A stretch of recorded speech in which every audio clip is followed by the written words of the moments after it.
Hey, how's it going? I recently bought an old motorcycle and I wanted to rebuild it. It's something that I just kind of always wanted to do. And so a friend of mine knows about those sort of things and he agreed to help me. So I've kind of been learning along the way. But one of the things that really bothered me was the fact that I couldn't find anything to like help me with all the ins and outs. There were like bits and pieces out there on the internet, but there wasn't anything that was comprehensive. And so I came across the issue where I need to rebuild my carburetors, which sounds like a very manly thing. And I tell you what, I do feel like a man when I have my hands on the metal, making it all nice and shiny like. It's nice. Anyway, so I wanted to sort of walk through this, and I hope I'm not going too fast, but you can always rewind it. There were some holes that I found in like this dude's videos, which I might post in the description or whatever. Anyway, we'll get started. I was going to do a complete rebuild. I bought these rebuild kits, these carburetor rebuild kits online. They were about 25 bucks a piece, and so I got 4 of them, and they came with more stuff in here, but I've already taken some of it out, but I'll talk about some of that stuff along the way. And so the first issue to get inside and get all the parts replaced that they include in these rebuild kits is you have to separate the carburetors from the rack. So I've already done that, and I'm not about to put them all back on just so I can separate them again, so I've sort of like half-assed put this together. And so this is for a 1978 Honda CB750K, by the way. And these are the original carburetors that came with the bike. Everything is original. So I've got the end carburetor here that's on it. You can see the throttle valve there, and through the back you can see, there's the, well, I guess the throttle valve's in there, and you can see the choke valve, that's what it's called. See, I'm still learning the names. Choke valve right there. So to get these things separated and get all the parts replaced, there are a couple things that you need to do. There are some springs you need to remove, and getting like the manual somewhere online is always a good idea. I can't tell you how helpful this little diagram has been for when I've been taking apart these cars. It's been wonderful. Anyway, so the first thing that we had to do is take apart some springs, take some springs off. And then you have to remove the 2 stays. The 2 stays are really what keep the carburetors in place. There are some tubings that go between the carburetors, some fuel tubes that fit between there, and also I guess the rods that connect the choke valves and the link arms together. I guess those sort of hold them in place as well, but I think the main stability comes from the stays. And so you have the main stay, which they just call the stay plate. In the manual, it's this big-ass thing on the front here. And then you got the rear stay, which is this little guy that just runs all the way across the back here. I'll move it away. That's the rear stay.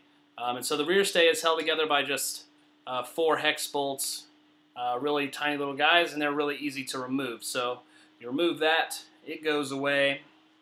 The main stay has 2 hex bolts per carb, and so there are 8 total, and those are really easy to remove. And actually those might be Phillips head. I can't really remember at the time, so let's pretend like I just removed all of that. So now it's all like stuck on there. On each carb there's like this nipple, I guess you'd call it. Anyway, and so like it goes through these, top pieces here, and that was one thing that was kind of hard to remove. You just sort of had to like wiggle it off based on that, so it didn't come off very easily. So I had that out. And so the next thing that you need to do in order to separate all these carbs is you need to remove the choke valve, which is right here, because you can see that this is one half of the rod. There's another rod that's on the other side for the other ones, but it's connected to another choke valve here on another carburetor. So to get this one off, you have to remove this, and to do that, you have to remove the choke valve itself, which is really easy. It's just got these 2 Phillips head screws on there. And then I'll go ahead and do that, I guess. Power tools are really helpful here. So you just remove those, and it's always good practice to make sure you have like little containers or something to put this stuff in so that you remember where it goes, because you definitely do not want to lose any of this stuff. Okay, so I got those removed, and then that valve just sort of comes out like that. And so then it's just kind of free in there to be able to be wiggled off. And so I'm just going to remove that because it's easier so I don't have to hold it. normally it would stay on there until you move the carburetor, separate it from the whole piece. The next part was a hard part to accept, I guess, is that this rod here, and I don't really know what you would call it necessarily. It's not the fuel tubes. I don't know. I can't find a name for it. Anyway, so this is what holds the link arm in.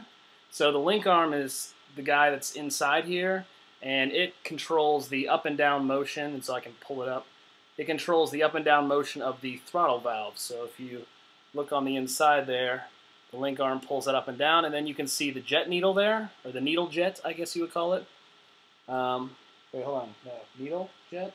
Jet needle. It's a jet needle. How about that? It's a jet needle that's inside there, and it controls the flow of fuel going up into the carb, and then ultimately into the engine. Okay, so you need to remove that, which isn't a really big deal. But before I do that, I'm going to take a look at the float bowls here that I've already removed. So the float bowl, when it's on there, here's the float bowl. Those are really easy to remove. There's only like 3 screws to take off. And so you take that off, and then you'll have the float inside there. So the float's in there.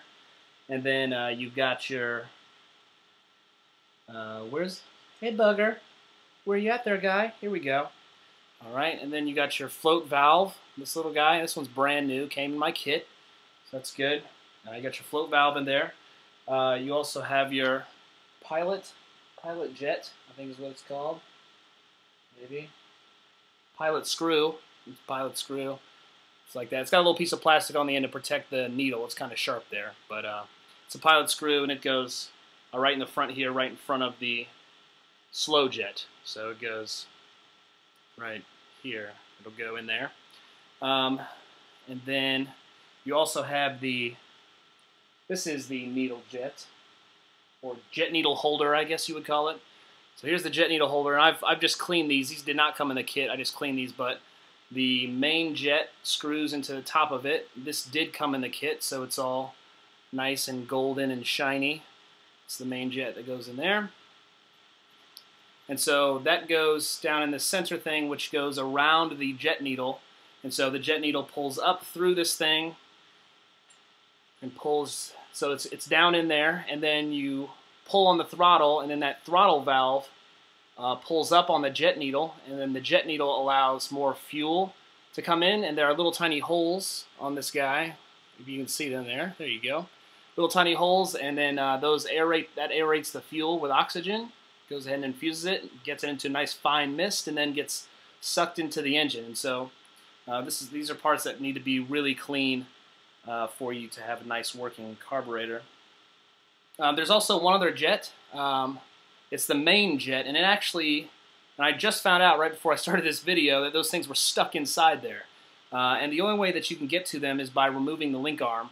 And then I had to like sort of pound it through. It sounds rough, but it's not really S&M style. It's just, you just have to get it out there somehow. Anyway, so we'll remove these link arms, and there's a link arm screw that goes right here. And so you need to remove that, which should be pretty easy. And if mine was really old, so I had to use a lubricant like Seafoam's Deep Creep.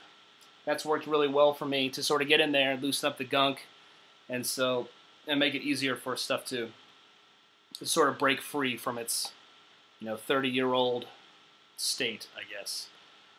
Okay, and so then now that that's unscrewed, then you have like fuel tubes, and then there was that throttle valve rod that was coming through here, and I think there was like another tube that was coming through here, and so you just have to sort of like wiggle it off so it all comes off at the same time, and it finally comes off. And I've cleaned this really well. It's nice and shiny now, but it was really dirty before.